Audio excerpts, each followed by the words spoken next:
Hər vaxtınız xeyir, dəyərli izləyicilər. Bu videomuzda müəllimlərin işə qəbulu 2026-cı il çərçivə sənədi ilə tanış olacağıq. Eyni zamanda bu çərçivə sənədini 2025-ci il, yəni keçən ilki imtahan çərçivə sənədi ilə müqayisə aparacağıq. Görək nə dəyişikliklər var, hansı mövzular var, hansı mövzular çıxarılıb, hansılar əlavə olunub. İzaha keçmədən öncə kanala abunə olmağı unutmayaq.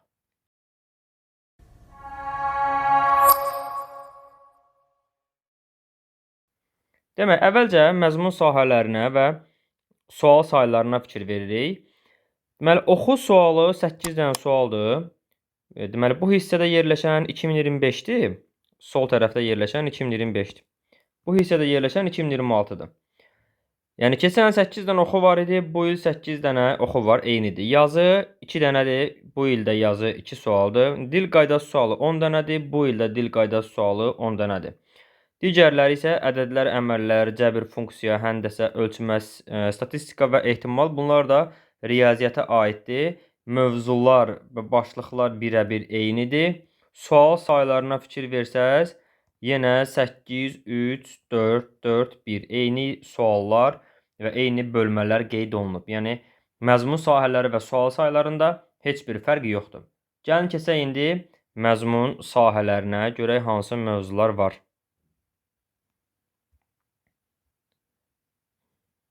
Deməli, bir başlayırıq oxudan. Mətn üzrə iş.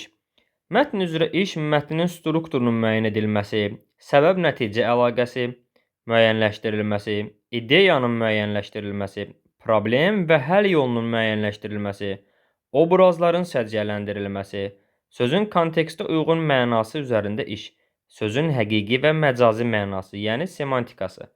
Ədəbi dilin normalarının, nitq mədəniyyətinin yoxlanılması, fikrin ümumiləşdirmə bacarığının yoxlanılması, açıq və sətiraltı informasiyanın müəyyənləşdirilməsi.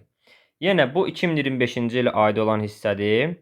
2025. Onu biz 2026 ilə yeni proqramla müqayisə elədiyimiz zaman baxırıq ki, birə-bir hər bir mövzu oxu mətni üzrə eynidir. Heç bir dəyişiklik yoxdur oxu mətni üzrə.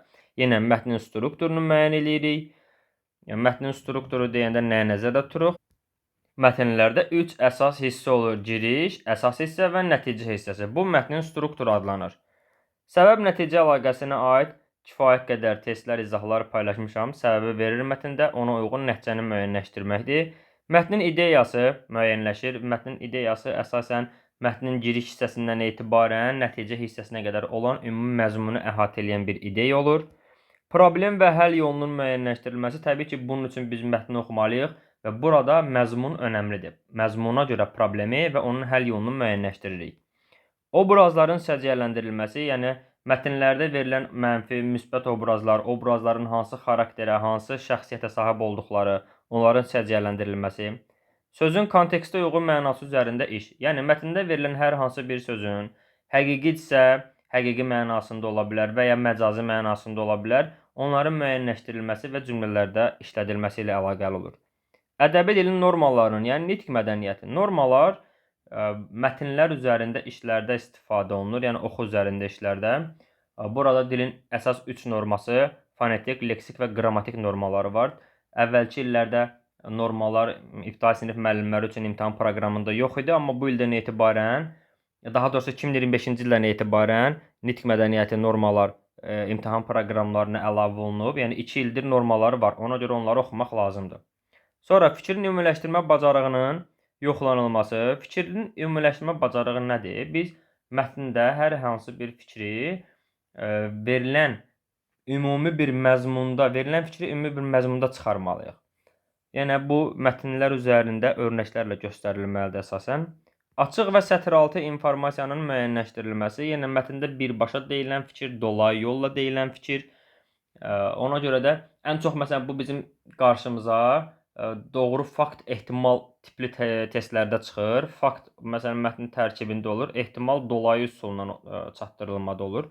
Yəni bunlara diqqət eləmək lazımdır oxu tapşırıqları üzrə. Sonra yazı tapşırıqlarında biz nəyə fikir veririk, ona baxırıq. Keçən il yazıda deyir ki, durğu işarələrinin işlənmə qaydası, orfoqrafiya qaydaları və əməli yazılar. Yenə bu ildə durğu işarələri, orfoqrafiya və əməli yazılar. Deməli, İkinci bəndimizdə yazı tapşırıqlarında keçən illə bu il arasında yenə heç bir fərq yoxdur.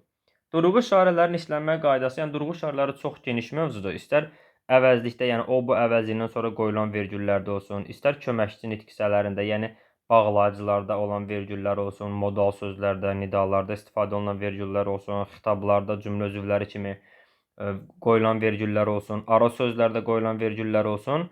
Bunlar önəmlidir və təbii ki, dialoqlarda tire işarəsindən, ümumiləşdirici sözlərdə tire və ya qoşar nöqtə işarələrindən istifadə, yəni durğu işarələrinin ümumi istifadə qaydası önəmlidir. Bunlara diqqət eləməlisiniz. Orfoqrafiyaya hər il düşür, onsuz da fonetik təhlil suallarında, eyni zamanda artıq fonetik norma suallarında da orfoqrafik qaydalara aid testlər görə bilərsiniz. Əməli yazılar da son 2 ildə, yəni keçən il və bu il imtahan proqramlarına əlavə olunub. Əməli yazılara aid artıq imtahanlara sual düşür. Yəni əvvəlkiləri də görmüşük, rastimdə çıxıb.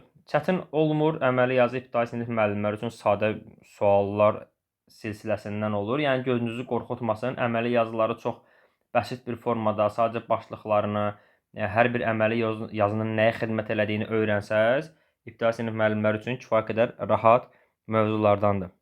Keçirik 3-cü bəndimizə, dil qaydaları. Dil qaydaları görə keçən il nə deyirdi? Fonetikada saitlər, samitlər, hecca, vurğu, ahəng, qanunu, orfoqrafiya, orfoepiya və sözün səs tərkibinə görə təhlili. Baxıram ki, dil qaydaları fonetikada heç nə dəyişməyib. Sait, samit, hecca, vurğu, ahəng, qanunu, orfoqrafiya, orfoepiya, sözün səs tərkibi. Yəni fonetikaya aid bütün bölmələr var. Yəni fonetikada buraxılan heç bir bölmə yoxdur. Yəni ən çox soruşulan suallar: "Ay müəllim, vurğu düşür?" Bax, vurğu. Bu boyda vurğu yazılıb. Deməli imtahana düşə bilər.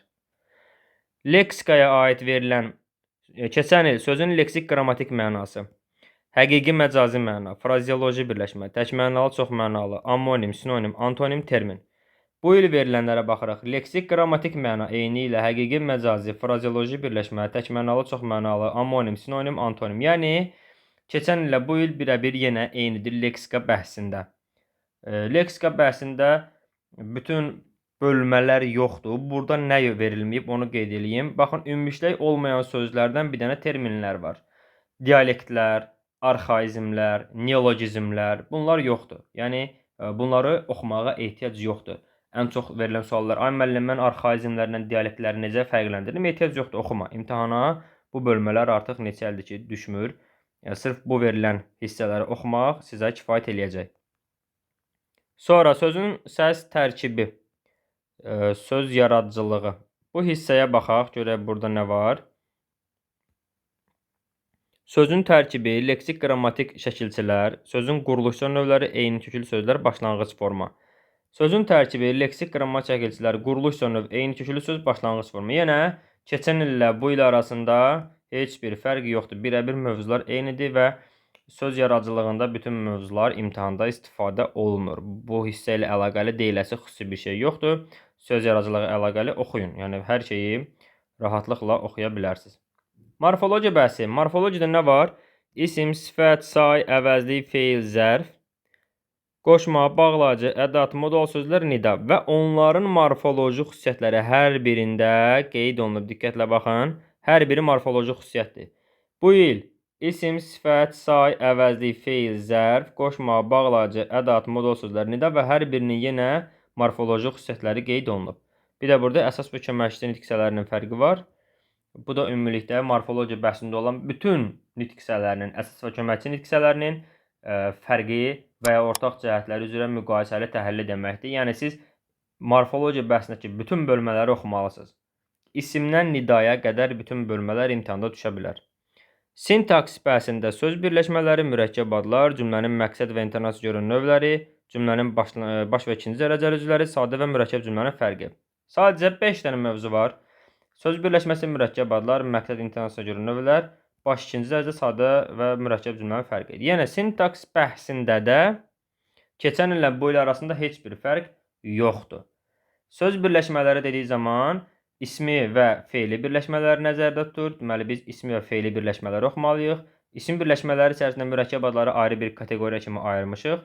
Daha sonra cümlənin məqsəd və intonasiya görə növləri hansılardır? Nəqli cümlə, əmri cümlə, sual cümlə və nida cümləsi. və baş və ikinci dərəcəli üzvlərin fərqləndirilməsi, onların müəyyənləşdirilməsi. Təbii ki, baş və ikinci dərəcəli üzvlərin müəyyənləşdirilməsi bizə sintaktik təhlildə də cümlə üzvlərinin müəyyənləşdirilməsində, yəni mübtəda, xəbər, təyin, tamamlıq, zərflik bunların müəyyənləşdirilməsində çox önəmlidir, çox lazımdır. Nəhayət, sadə və mürəkkəb cümlənin fərqi. Sintaks bəhsində sadəcə olaraq bu bölmələr düşəcək. Deməli, mürəkkəb cümlələrlə bağlı soruşulan sual ən çox nə olur? Ay müəllim, tabesiz mürəkkəb cümlə, tabeli mürəkkəb cümlə düşəcəkmi? Xeyr, ibtidai sinif müəllimləri üçün sadəcə sadə cümləni mürəkkəb cümlədən fərqləndirmək imtahan proqramında kifayət eləyir. Yəni, bu verilən mövzuları oxumaq sizə imtahana tam hazır getməyə bəsdir. Digər ən çox soruşulan suallardan biri də sadə cümlənin şəxsə görə növləridir. Müəyyən şəxsi cümlə, qeyri-müəyyən şəxsi cümlə, ümumi şəxsi cümlə. Bu mövzuları xatırlayırsınız yəqin ki. Bu mövzu da ibtidai sinif müəllimlərində imtahan proqramında olmadığına görə oxumağa ehtiyac yoxdur. Daha sonra burada digər görmədiyimiz bölmələr hansılardır? Xitabdır, ara sözlərdir, həmcins üzvlərdir, əlavələrdir. Bu mövzuları da oxumağa ehtiyac yoxdur. Sadəcə olaraq bir məqamda diqqətli olun ki, xitabdır, ara sözlərdir, əlavələrdir. Bunlarda durğu işarələri var. Bu durğu işarələri imtahanda düşə bilər. Çünki durğu işarələri mövzusu ümumi olaraq verilib proqramda. Biz sadəcə olaraq ara sözlərin durğu işarələrini, xitabın durğu işarələrini, həmcinslərin, yəni sadalanan sözlərin durğu işarələrini, işləmə məqamlarını bilməyimiz bizə kifayət eləyir. Yəni bu mövzuların çox dərinliyinə düşməyə ehtiyac yoxdur. Sadəcə durğu işarələri üçün olan hissələri oxumağımız kifayət eləyəcək. Ümumilikdə bütün bölmələrə baxdıq. Yəni 2025-ci illə 2026-cı il çərçivə sənədi arasında Azərbaycan dili ibtidai sinif müəllimlərində heç bir fərqi yoxdur. Bütün mövzular birəbir eyni verilib, başlıqlar eyni verilib. Yəni bizim bu hissədə gördüyümüz, fikir verin burada, məzmun sahələri, sual sayı, yəni məzmun sahələrinə qədər hər biri birəbir eynidir, heç bir fərq yoxdur. Əlimdən gəldiyi qədər sizlərə dəstək olmağa çalışıram. Kanala abunə olaraq paylaşılan videolardan faydalana bilərsiniz siz də. Eyni zamanda dərslərimizlə maraqlanan müəllimlər 055 418 82 02 nömrəsi ilə əlaqə saxlaya bilər. Sağ olun, növbəti izahlarda görüşərik.